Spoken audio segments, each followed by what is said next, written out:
Olá, sejam todos muito bem-vindos. É uma grande satisfação poder estar conversando com vocês de assuntos muito polêmicos, né? Gostaria de agradecer o convite feito pela empresa Progredir. Acho muito importante ter pessoas interessadas pelo assunto, bem a fundo. Outra coisa que eu queria colocar para vocês, nem todos que estão, enquanto o pessoal vai entrando, eu vou me apresentando. Então nem todos me conhecem.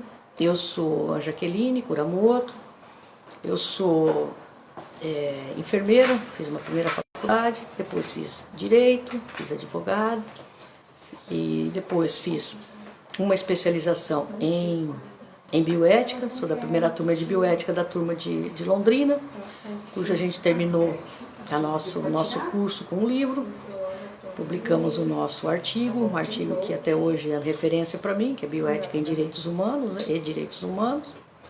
E nessa sequência eu fui selecionada para participar de uma maestria em bioética, também em Lima, no Peru, na qual fiquei lá um determinado período junto com os professores da Complutense de Madrid, da Universidade Complutense de Madrid. Dentre eles, das pessoas maior referência mundial na bioética é o professor Diego Grassi. Diego Grassi tem bastante obras publicadas, é um grande estudioso, é um catedrático em História da Medicina. Eu tive o privilégio de ficar com eles 60 dias, aprendendo e discutindo as questões que envolvem os comitês de ética e de bioética, né? E depois fiz meu mestrado aqui em educação, mas eu quis também continuar o meu estudo e a minha dissertação, o projeto foi o estudo da bioética nos cursos da área da saúde. Então assim, deu para perceber que eu tenho um grande apreço, um grande carinho, e gosto muito de estudar tudo que se refere à nossa bioética, né? Então assim, quero agradecer, o pessoal está entrando, muito bacana vocês estarem participando, estarem colocando com a gente questões até bem bacanas. Eu acho que a bioética é uma ciência que a gente preza muito pelo diálogo. É uma das questões mais importantes no relacionamento profissional, um dos objetivos da bioética é abrirmos a todo tipo de diálogo. Então, assim, acho importante a gente tá falando um pouco também sobre isso. E aí nos deram, que junto comigo está a amiga, a professora Maria Ângela, que depois ela vai estar se apresentando e falando com vocês também, né? E eu gostaria de começar a pensar e entrar no nosso tema, que foi um grande desafio que foi me dado, eu acredito, e não vou sair desse desafio sozinha. Eu acredito que todos vocês conseguem me ajudar bastante, né? Até porque não é uma resposta, vou deixar uma resposta, mas não é uma resposta muito fácil para ser dada. Não é uma decisão muito tranquila para ser tomada, não é? Bom, que critérios usar para escolha do último leito? Então, antes de eu entrar no assunto, eu gostaria de passar um pouquinho para minha amiga, para a colega Maria Ângela, para ela estar se apresentando, né? Para depois a gente poder entrar as duas no assunto. Pode ser? Então vamos lá, Maria Ângela. Então, vamos.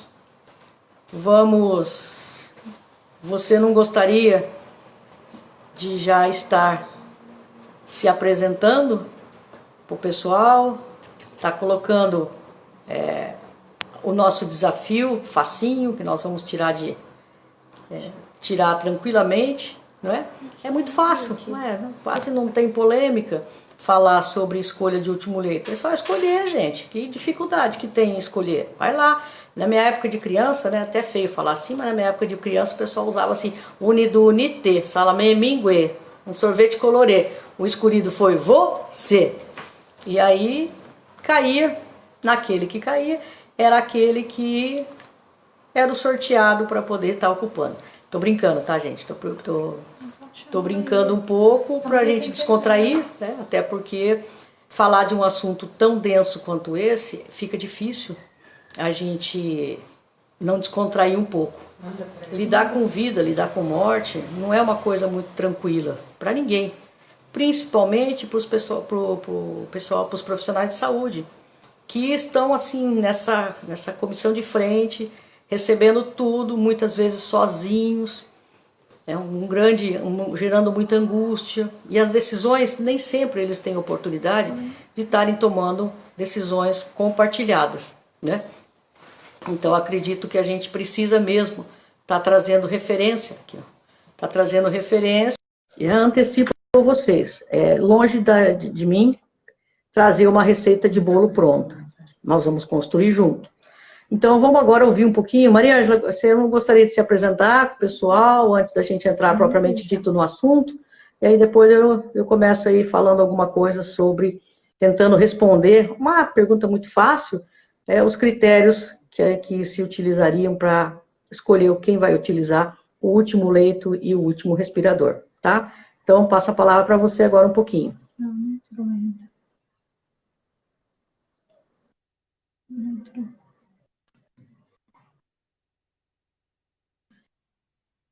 Não consegui entrar. Ela parece estar tendo um probleminha, porque ela não está imprudente, ela está tendo um probleminha para poder conectar. Acho que o sinal dela talvez não esteja muito forte. Então vamos continuando a nossa fala aqui, até que ela consiga entrar. Vamos mudar então vamos fazer o seguinte, vamos inverter até que ela vai conseguindo entrar, vamos inverter, eu vou fazer a minha fala, que seria após a dela, a apresentação dela, e depois ela já se apresenta e fala. E aí, no final, a gente já abre e começa a responder as perguntas que já estão chegando aqui pelo chat, já está sendo possível a gente ver, mas eu quero pedir licença para vocês para a gente estar respondendo mais para o final, para poder estar colocando uma visão geral daquilo do que a gente gostaria de abordar. Bom, para iniciarmos o assunto, gente, a Covid é uma doença que pegou o mundo desprevenido, né? Não só o Brasil, não só os profissionais de saúde, não só os profissionais do direito, não só as enfermeiras, né?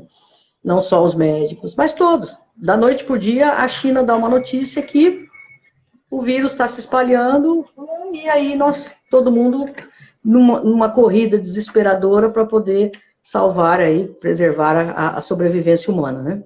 Então, assim, é uma surpresa. E pegou todos os países despreparados, inclusive o nosso, que nós já temos alguns problemas de base, que todo mundo tem acompanhado, que vem o quê? Que vem a ser o quê? A nossa dificuldade com o recurso de saúde. Temos se esforçado muito, pessoal, né, para que a gente possa suprir, e cada vez melhor com o SUS, estarmos transformando, estarmos modificando e estar podendo dar para todas as pessoas, né, uma assistência, como diz a Constituição Federal, que saúde é um direito de todos e é um dever do Estado. Então, para que de fato seja um direito de todos, né? Então, assim, contextualizando um pouco esse cenário, vamos pensar agora, gente, especificamente na resposta do nosso tema, tá? Que critérios utilizar para a escolha do último leito? Como eu disse a vocês, não tenho receita pronta. Mas nós vamos misturar o ovo com a farinha, com leite, e nós vamos chegar a alguma solução. Veja bem, a primeira coisa que nós temos que considerar é que precisa ser feita uma avaliação desse paciente. É o primeiro ponto. Por quê? Porque se a gente perceber, todo mundo que você disser, eu estou com coronavírus, todo mundo quer fazer todos os exames, é natural do ser humano, querem passar por todas as tomografias, querem passar por todos os testes, e aí realmente os recursos passam a ser bem finitos, né? Não tem como a gente ultrapassar, não tem como a gente suprir tudo partindo disso.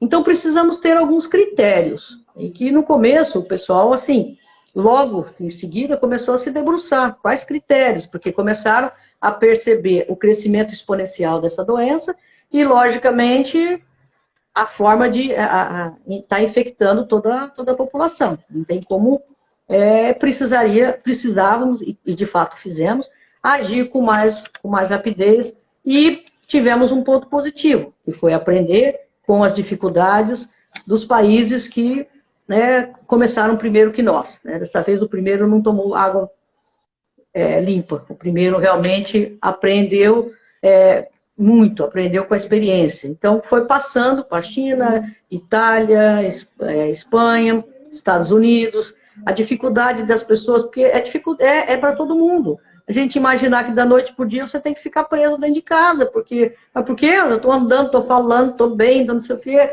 E aí, quem me garante? Eu não vejo esse inimigo ele é invisível. É mais uma prova de que o invisível existe. Ele é invisível e a gente está vendo pela mortalidade que está levando.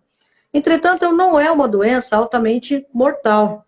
Apenas 3% dos pacientes que pegam a coronavírus, que adquirem, né, que vêm se contaminar pelo vírus, apenas 3% evolui para casos mais graves e, por consequência, a óbito. E, normalmente, o que se vê? São pacientes que têm doenças já pré-existentes. Olha, eu vou deixar bem claro, não vou levar em consideração, e acho que não é um caminho, a idade biológica das pessoas. Né? Eu falo pela minha paixão da bioética, onde eu tenho os meus maiores estudos, e como, não sei se eu posso me chamar assim, mas como bioeticista, nós temos que preservar não só o biológico, mas nós temos que fazer essa ponte entre o quê? Entre os valores humanos. Então, uma pessoa que tenha, por exemplo, 80 anos e se contaminou, ela pode ser uma pessoa muito mais curável, esse leito pode ser destinado a ela, do que nós destinarmos a uma pessoa, por exemplo, de 20 anos, mas que tem uma doença pulmonar obstrutiva crônica, que tem já de base uma doença séria e que, de fato, não é que o corona vai matá-lo. O corona veio para agregar a uma doença que a pessoa de 20 anos é portadora e automaticamente ela vai morrer pela doença de base. Ajudado um pouquinho, o coronazinho só vai dar uma empurradinha nela assim, um pouquinho mais para antecipar esse momento, né? Então, assim, esse é o primeiro critério que a gente começa a utilizar. Primeiro, por exclusão. Não vamos tirar os idosos desse universo. Muitos idosos que são muito saudáveis. Não é porque é velho, é que assim, é imprestável, que já viveu bastante. Não. A gente não pode contar os anos de vida, a gente tem que contar o que? A qualidade de vida que nós estamos passando, né? Qual é a qualidade de vida que nós pretendemos viver. E aí, assim, o que o pessoal tem usado, gente? Quando começou essa discussão de bioética, que a primeira coisa que os comitês de bioética dos países por onde começaram a criar protocolos, documentos norteadores, para como poder fazer, quem priorizar, que critérios usar para priorizar quando, se é que possa vir a acontecer, o recurso estar escasso. Então, como que eles... o primeiro referência que nós temos é um protocolo criado pelo Comitê de Bioética da Espanha, que é o que eu tive acesso recentemente, e que eles orientam, eles passam por 4 fases, 4 tipos de pacientes, que análise clínica, mas o espanhol, ele usa uma escala cujos critérios são critérios clínicos para esse paciente. Porque eu vou explicar isso porque nós vamos ter uma outra escala diferente disso. Então, veja bem, além do paciente estar com uma insuficiência respiratória, caminhando, evoluindo para uma insuficiência respiratória, precisando como tratamento para que a sua vida tenha chance de sobreviver, para que ele possa sobreviver utilizando um respirador, os espanhóis pensaram o quê? Vamos fazer de que forma, gente? Vamos fazer o diagnóstico biológico, vamos analisar se existe comorbidades ou não, vamos deixar de lado, vamos abandonar a questão da idade, não vai se levar em consideração, mas vamos pensar que essa pessoa, para ser merecedora e aí o termo é esse mesmo, merecedora, desse último leito, dessa última terapia, por escassa que seja, ela tem que ter uma coisa que eu achei muito bacana, gente. Tem que ser o quê? Ela tem que ser idônea. Tem que ter uma idoneidade. Tá? Como assim? Sim.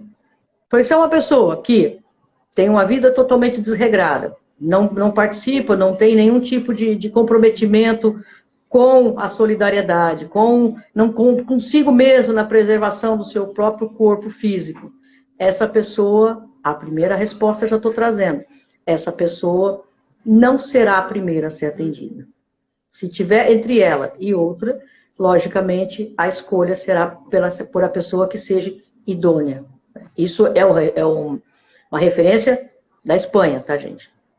Vamos vir para o Brasil, vamos vir para Einstein, vamos vir para a Sociedade Médica de Medicina Intensivista, que são os dois protocolos que eu, até então eu tenho acesso, tive conhecimento deles. Muito bons, muito bons. Traz por que protocolos? Porque assim garante a toda a população que eles todos serão atendidos dessa mesma forma. Tá? Não é assim, porque você é amigo do fulano, eu vou receber um tratamento melhor do que aquele que não é o amigo, que é o inimigo. Então, o protocolo, ele visa o quê? Ele visa sistematizar condutas, independente do médico e tal, porque você chega lá e fala assim, mas quem que está de plantão?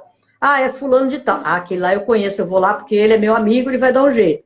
Não, ele tem que seguir o protocolo que o hospital determina, que a instituição determina, que a UPA determina. Então, nós temos duas referências.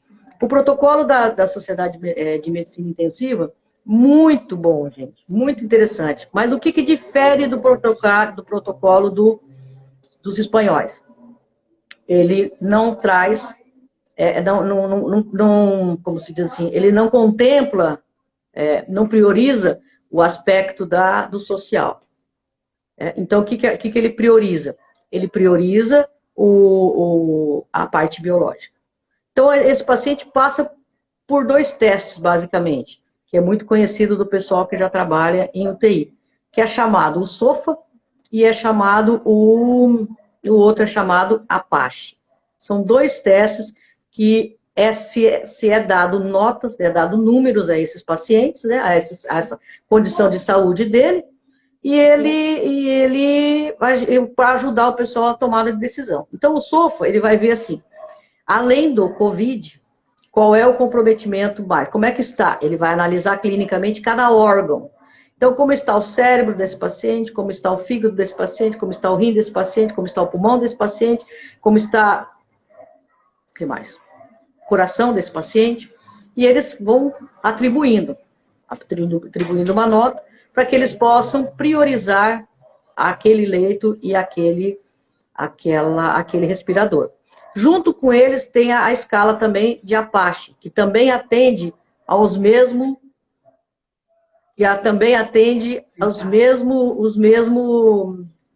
requisitos, mais detalhado. Mas não cabe aqui a gente estar discutindo sobre isso. E já para a gente caminhando, para tentar parar um pouquinho mais rápido, né, gente? Senão não sobra espaço para que todo mundo diga. Eu gostaria de trazer aqui para a nossa discussão por que a bioética é a disciplina que estuda isso. Por quê? Porque a bioética é uma disciplina que nasceu em 1970 por um oncologista americano, Hans Potter, e ele cunhou o termo bioética. Bio enquanto conhecimento biológico e ética enquanto os valores humanos. E não se aplica a bioética sem que a gente use essas 2 referências. Então, a bioética tem crescido, tem incorporado, porque tem cuidado de assuntos muito polêmicos. Nós temos aí sendo chamados em coisas realmente polêmicos que envolvem o quê? Que envolve a interferência da tecnologia na vida humana. Então, a bioética traz consigo várias correntes aí, mas a que mais está sendo utilizada hoje por nós e pelos Estados Unidos é chamado bioética principialista, que se baseia em 4 princípios. Esses 4 princípios são norteadores, tá? Não são normas, são norteadores para que a gente possa direcionar um pouco a atitude desse profissional de saúde para que ele possa ter referência a estar utilizando. E também observamos, gente, só um pouquinho, também observamos, pessoal, por fim, para estar finalizando, eu gostaria de dizer que existe o pessoal do Einstein e de outras instituições que tem proposto a encaminhar esse paciente para as unidades de cuidados paliativos. Então, assim, paciente para a unidade de paliativos, sou totalmente a favor, é uma área da medicina estupenda, com toda a dignidade, preserva toda a dignidade do paciente, mas para se encaminhar um paciente para um cuidado paliativo, aquele paciente que é portador de uma doença crônica e incurável. E se o paciente que a pessoa que nós estamos tratando só tem coronavírus, a doença dele não é crônica. A doença dele é uma doença aguda. E a doença dele também não é incurável. A doença dele é curável, basta que eu tenha recurso para que eu possa auxiliá-lo.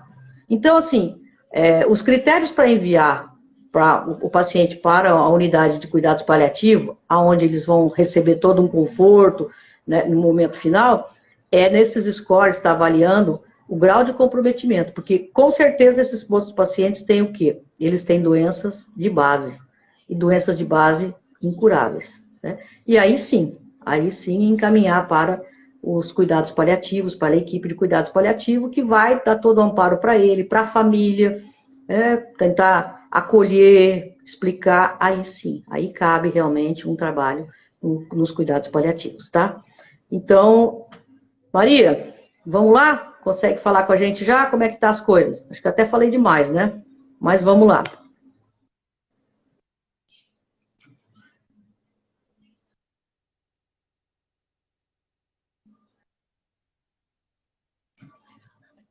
Mas você me mata.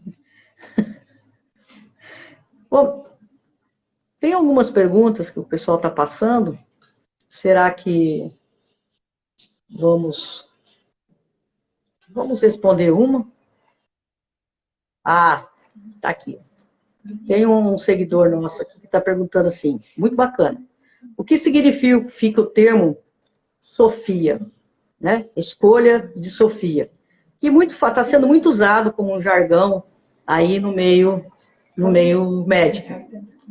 E, assim, o que se fala isso? Sofia, gente, foi um caso verídico de uma mãe durante a guerra, durante o caramba, esqueci agora, fugiu da campo de concentração, tá? Nos campos de concentrações, Auschwitz, ela teve que escolher entre 2 filhos menores, e ela era a Sofia. Então, qual filho ela deveria escolher para ser sacrificado? Por isso, a escolha de Sofia. Então, tem tudo a ver com o momento que nós estamos vivendo, né? Está tudo muito ligado a esse momento que nós estamos aí. Então, assim, para resumir o assunto, por exemplo, nós podíamos ter colocado o tema da live, ao invés de critérios para o último leito, nós poderíamos ter utilizando a Sofia.